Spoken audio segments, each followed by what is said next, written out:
Então, antes de eu comentar algumas ações interessantes que caíram muito no mês de novembro, eu vou comentar as que mais caíram aqui, pelo menos foi um setor aqui presente nas principais quedas, que é o setor de educação. Olha só, vocês lembram que a narrativa é que quando o governo Lula fosse eleito, as ações subiriam, né? Mas olha como o mercado pregou uma peça, né, nos investidores, né? Não estou falando que é culpa do Lula nem nada, estou falando que é culpa do mercado, ele faz isso de propósito. Eles falam aí que é uma boa setor de educação e olha só, no primeiro dia elas até sobem para dar aquela animadinha no povão, e o que acontece depois? As ações caem de forma maior, a maior queda no ano, né, esse mês, e elas caem um dia após o outro. Você vê aqui, eu peguei as três das que mais caíram, eu peguei duas mais famosinhas, que é a Uduk, a Cogna e a que mais caiu, nem sei falar o nome dessa empresa aqui, caíram 35, 31, 28, então assim, quedas monstruosas em um único mês, não tem, foi o pior desempenho do ano, olha só.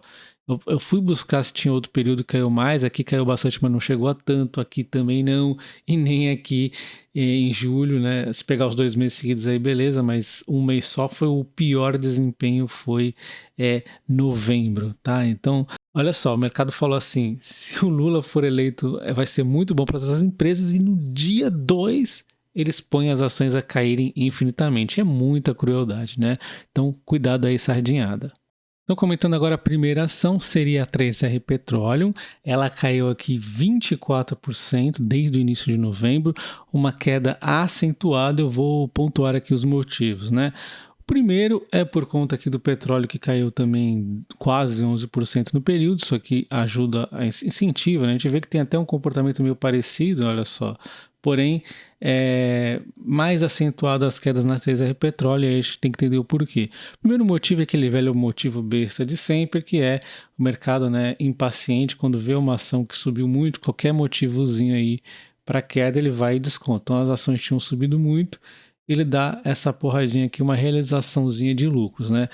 Mas tem outros pontos aí mais... E observando o resultado trimestral da empresa, não é aqui que está a resposta, o resultado foi em linha aí com o esperado, ótimos resultados aqui no crescimento do petróleo, crescimento aqui no petróleo mais gás, 2,4x aqui em relação ao trimestre anterior, né? A produção indo muito bem, a receita aumentando 6,2x, o EBITDA ajustado aumentando 1,8x, isso aqui porque o EBITDA era para ter aumentado ainda mais, o EBITDA ajustado seria 226, tá? Porque tem os custos de transição aqui, que é normal acontecer com qualquer empresa que está nesse processo aqui de transição de ativos, até mesmo fora do setor de petróleo. Então, nós temos uma expectativa ainda de melhores 4T 2022. A empresa não mostrou aqui nesse slide, mas tem também o lucro, né, retornando em relação ao que tivemos de prejuízo aí no ano passado, então tivemos lucro.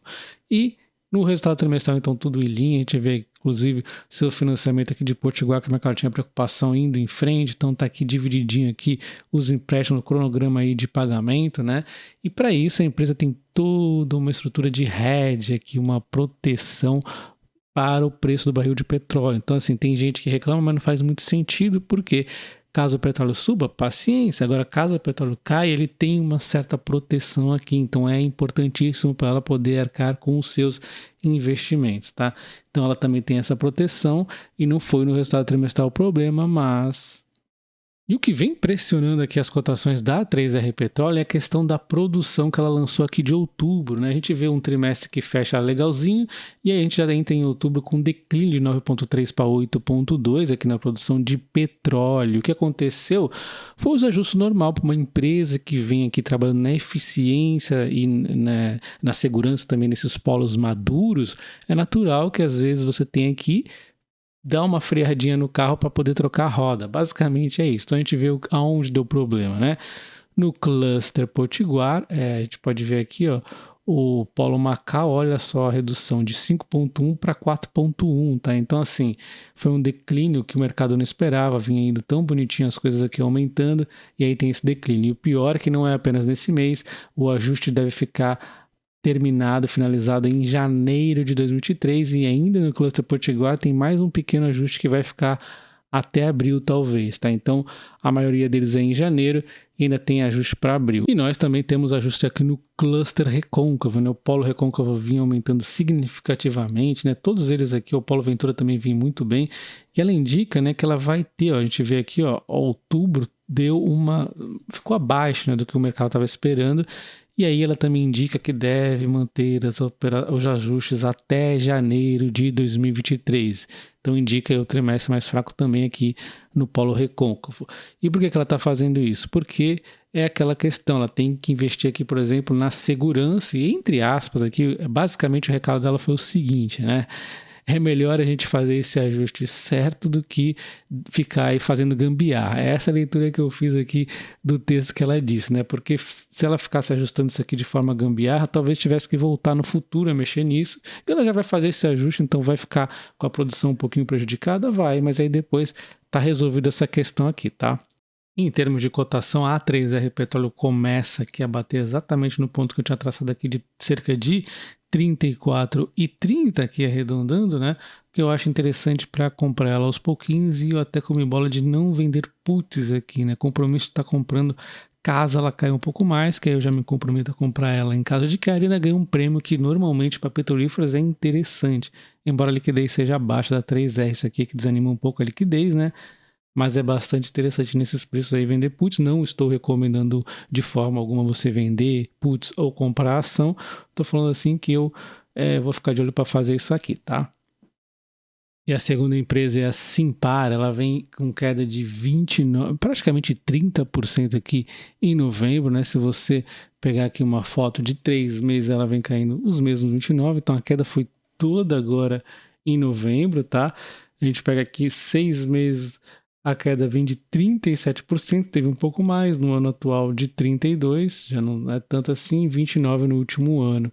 Se pegar os últimos aí, desde que ela está na bolsa, 317% de alta. Então, este mês aqui foi o pior mês praticamente da história dela. Não sei se a pandemia caiu um pouco mais aqui, mas esse mês aqui foi muito forte a queda.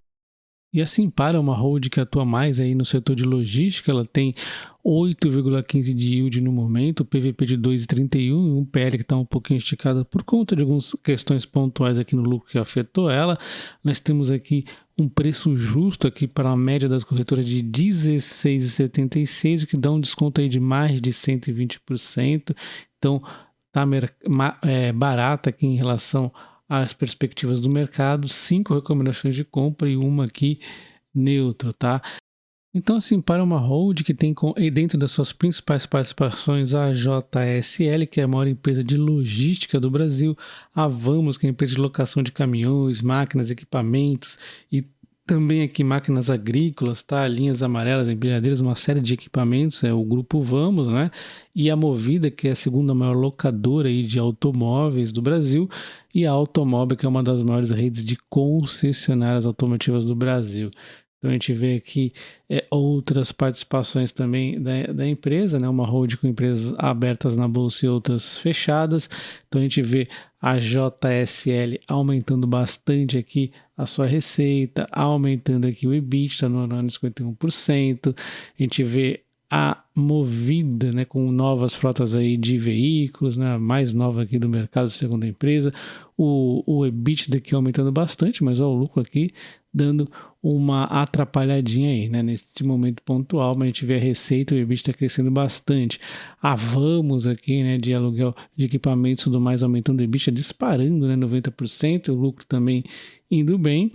A gente tem aqui a Automóvel também aumentando o EBITDA, todas as empresas estão com o EBITDA aumentando e o lucro aqui também acabou aumentando. A gente vê aqui o banco BBC, né, que é um banco múltiplo, aumentando significativamente aqui, né, o saldo de captação, a receita também aumentando bastante.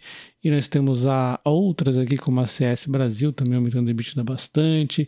E eu queria mostrar essa apresentação, embora nós não tenhamos para o terceiro trimestre, essa apresentação aqui a gente vê o saldo significativo da empresa, o KGR gigantesco na receita, no EBITDA, 31%, e também no lucro, né? A empresa nem dava muito lucro e de repente deu um saldo significativo aqui, né?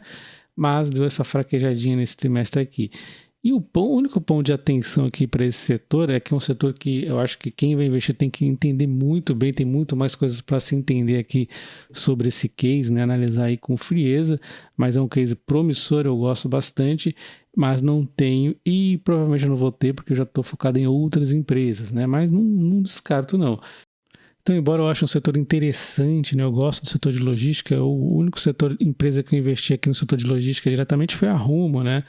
Mas é um setor interessante, a gente vê aqui os números bons, promissores, mas tem o CAPEX, é um setor que você tem que ficar muito atento ao CAPEX, tem que entender para onde vai esse endividamento, por isso que a gente está vendo também parte disso aí impactando nos lucros também, né?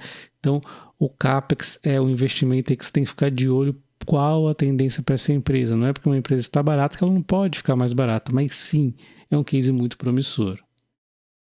E para fechar a lista, nós temos o Bradesco, né? Não poderia faltar, caindo aqui em novembro 20,3%. Aqui são esses candles, né? O BBDC3 e a linha vermelha BBDC4 caindo 22,8%. E tudo isso aqui, lógico, tem o cenário todo, mas principalmente o resultado trimestral que vem na inadimplência alta. Olha só a queda forte. Aqui nós estamos os candles em horas, mas isso aqui foi em 2 ou 3 dias, quedas muito monstruosas aqui, e depois teve uma lateralização aqui, o mercado começa a estabilizar o preço, as ações nesses preços, e como eu havia dito na época, eu não vou ter tanta pressa, mas também não vou perder a oportunidade, vou vendendo puts, vou comprando um pouquinho aqui, outro ali, porque segundo o próprio CEO da empresa, o banco deve sofrer ainda com a inadimplência até a metade de 2023, então o mercado em algum momento vai subir, não sabemos quando, mas ele provavelmente vai esperar um pouquinho mais de clareza aí para começar a subir, né? Mas assim, o mercado é imprevisível, às vezes ele resolve antecipar essas altas. Então, falando do BBDC4, me parece que depois de quedas acentuadas ele vai fazer aqui os 15,20 aproximadamente como um fundo e está bem próximo do preço que ele está hoje. Então, ele está tentando ficar nesses zigue-zagues aqui. Se a economia não piorar muito, não deve fazer muito abaixo disso, né? O BBDC3 também está tentando fazer um fundinho aqui, né? Eu estou aqui pensando em 12,85 como melhor hipótese, mas ele deu até uma subidinha um pouquinho maior que o 3, uma leve recuperadinha, mas também está a preços muito interessantes, né? Também não me parece que vá cair mais, né? E olha só que bizarro, vendo aqui o BBDC4, essa queda desse mês por conta de uma inadimplência não foi vista em vários e vários meses aqui de anos, né, que eu dei uma pesquisadinha, a não ser, obviamente, né, o mês aí da pandemia, que aí era muita incerteza, mas aí você comprar uma pandemia que ninguém sabia direito para onde o mundo ia, com uma queda por conta de sinistralidade é meio que desproporcional, né? Enfim, a gente tem que lembrar que sim, a inadimplência está aí, né? Então mantém-se a níveis altos, batendo aí recordes de inadimplência, infelizmente. Então isso aqui é um sofrimento para todos os bancos, basicamente, uns mais, outros menos, mas é um cenário difícil para todos eles. De qualquer forma, a gente vê então o mercado batendo aqui no Bradesco, a gente vê aqui as perspectivas, olha só, parece que o banco vai fechar, né? Porque começaram a reduzir aqui os preços justos dos bancos. E aí o BBDC4 aqui tem uma margem aqui ainda de 37,5% para alta, né? Segundo os analistas aqui, um conjunto de vários deles, enquanto o BBDC3 está com uma margem bem melhor, né? Ele está mais barato aí, né? Então o BBDC3 está com uma margem de 63,15%. E como vocês sabem, o Bradesco costuma anunciar dividendos em dezembro, né? Além daqueles dividendos mensais, tem o dividendo adicional, o JCP, eventualmente também. No ano passado deu mais de 20 centavos, se ele repetir a mesma dose, daria aí mais de 1,6 de dividend yield, né?